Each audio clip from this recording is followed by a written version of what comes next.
140 characters. That is how this current generation is choosing to describe themselves. We live in a selfie culture.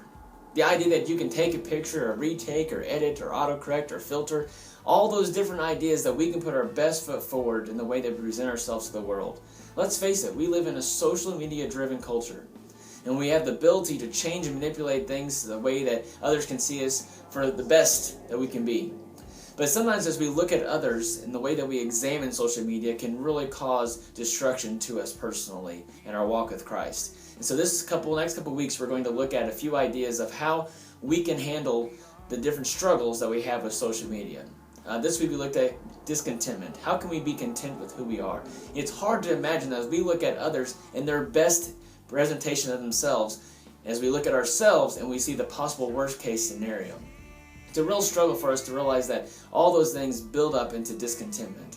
See, there's a few areas that we looked at this week, and it's material and financial. We see that I have a car, but I wish I had a different car.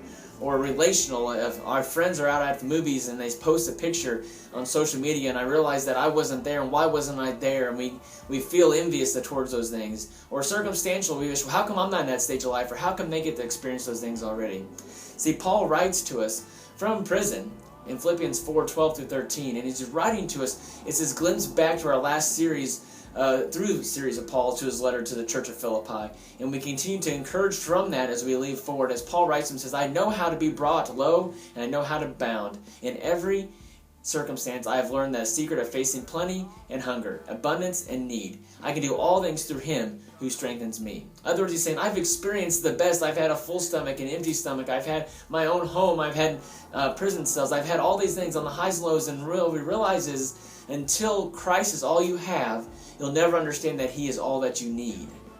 I'll repeat that. Until you only have Christ, you'll never understand that he was all that you ever needed. And that's what Paul is encouraging to us. And so this week we looked at a few things. The idea that through Christ's strength, because he strengthens us, through Christ's strength, we will kill comparisons. No longer comparisons. No longer comparing what others have and how those things and what we wish we had and all those things. And then secondly, we looked at the idea of through Christ's strength, we will cultivate a culture of gratitude. And that's different because sometimes we wish that we would bless others. God, please bless them. They're struggling. But we don't want them to give away our blessing. We're very at times like, I still want to be blessed, God. Still look after me. Lead me. Show me. And so sometimes it's that we have to genuinely be happy for what others have, what they get to experience, their opportunities. And the more that we offer up that blessing, that God would bless others, and we're genuine about it, we'll realize that God will continue to bless us more and more.